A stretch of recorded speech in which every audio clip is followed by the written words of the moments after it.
आपले मित्र परिवार सगळे सोयरे नातेवाईक सर्वांना धनुष्यबाणापुढचं बटन दाबून आपल्या 3 उमेदवाराला प्रचंड मताने विजयी करावं आणि आपला सदस्य त्या ठिकाणी तालुका पंचायतीमध्ये असला पाहिजे आणि जिल्हा परिषदेमध्ये असला पाहिजे।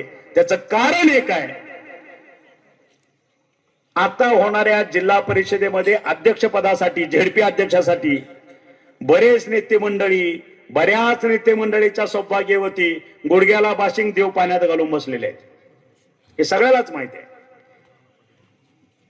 आम्ही बी ध्यान देऊ नाही त्याच्यावर आमच्या पद्धतीनं, पण ह्यांचे चालू जसं 2022 ला टांगापलटी घोडे फरार केले तसं येत्या जिल्हा परिषदेमध्ये ह्यांचा टांगापलटी आणि घोडे फरार केल्याशिवाय मी स्वस्थ बसणार नाही, एवढंच आजच्या ह्या सभेतनं तुम्हाला वचन देतो।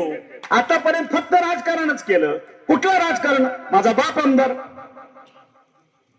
मी 15 वर्ष आमदार, स्वप्नात मी दचकून उठतोय आमदार का नाही मी?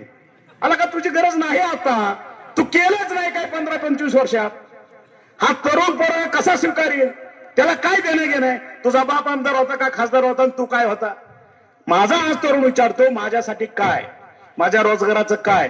माझ्या शेताचं काय? माझ्या विजेचं काय? माझ्या रस्त्याचं काय? माझ्या मुलांच्या शिक्षणाचं काय? माझ्या शेतमालाचं काय? बाजारभावाचं काय आहे? तुझ्यात हिंमत ती द्यायची? बरं होती तर 25 वर्ष का लागली? तू देऊ शकला नाही, तरुणपणी देऊ शकला नाही, आता तू जर उतरत्या व्हायला लागला ते कसं काय शक्य आहे? काहीच करता आलं नाही।